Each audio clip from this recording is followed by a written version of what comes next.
Hello, Content 10. My name is Autumn Johnson, and I will be your instructor for this short 8-week spring summer semester. I'm really excited about the time that we're going to have together, and I wanted to take the opportunity to put together my own short video to not only share with you whether I'm a do I have to or an I would love to person, but to also give you a short rundown of some of the expectations for this course and to take you through step by step some of the things that you can expect to see and that I hope you capitalize on your actual course site. So let me begin by telling you that I am absolutely an I would love to person, as you might expect for someone who's the instructor for a public speaking course. Absolutely, I jump at the opportunity to share my thoughts about different things that I'm passionate about. I'm often the one to raise my hand in a classroom or to share how I feel about something in a one-on-one conversation or in a small group. So I'm definitely an I would love to person.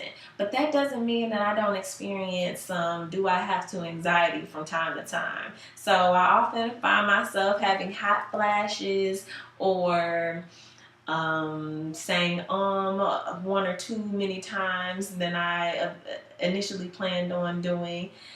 You find yourself stuttering from time to time or doing small little things that you never really even noticed before, but if you ask somebody who was close to you, they would probably tell you that you always did those things. So I share that to make the point that even the most seasoned speaker experiences, in some cases, the same level of anxiety that a person that may consider themselves a do I have to person may experience. The difference is how they learn to manage those anxieties and how they approach the idea of public speaking. To my do I have to people, I often notice that the difference does not necessarily come in how you in your public speaking ability per se, your natural public speaking ability. It often comes in the way that you've approached your public speaking assignment. So how much time you invested up front to practice and prepare is oftentimes the difference maker.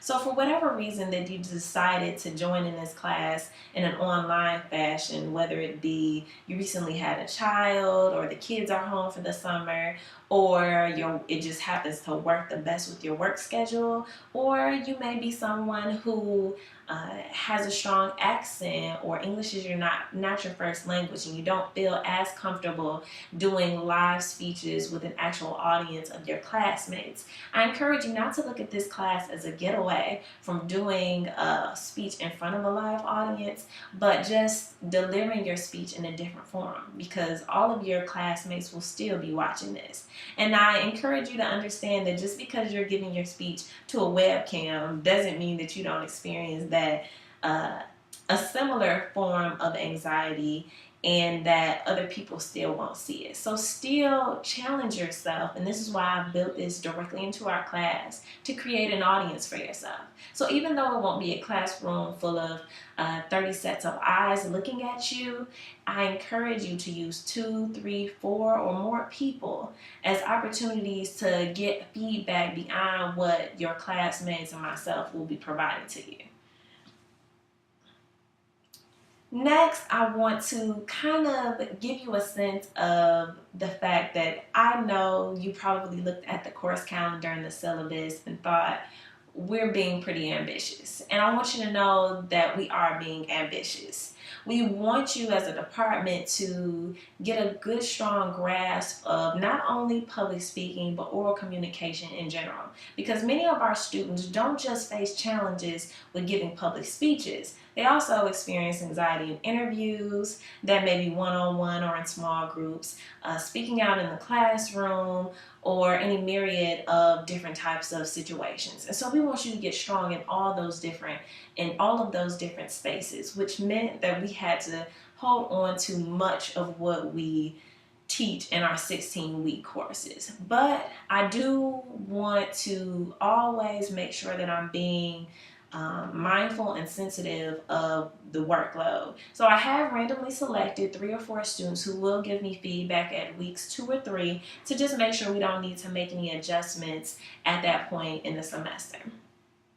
So again, I encourage everyone to make sure that you are following my announcements in the course, on the course site, that you've printed out all the necessary documents such as the syllabus and the course calendar, and are maintaining those as your master documents throughout the course of this semester.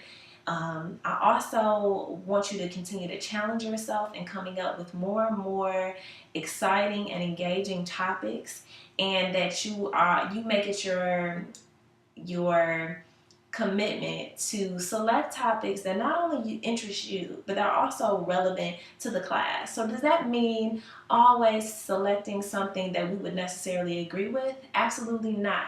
I encourage you to deliver topics that could possibly be controversial or that some of us might disagree with. I only ask that you be respectful and that you deliver them in a way that could bring people over to your side. I also discourage you from selecting some of those topics that could possibly be considered as overdone. So avoid telling us about the impact of social media on society, because we've heard all of those speeches a million times. About telling us how the cell phone has really developed everything and brought us closer together, or about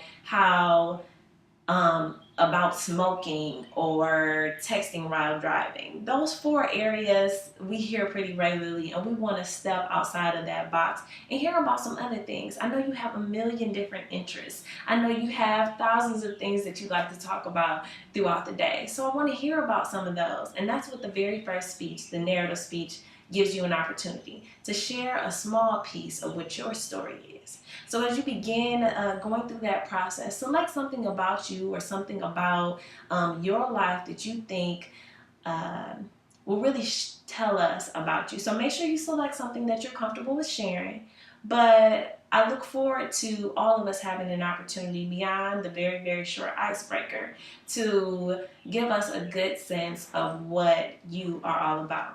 So while we all won't ever find ourselves in a single classroom together, I hope we begin to craft a sense of closeness and community that many of us can be proud of.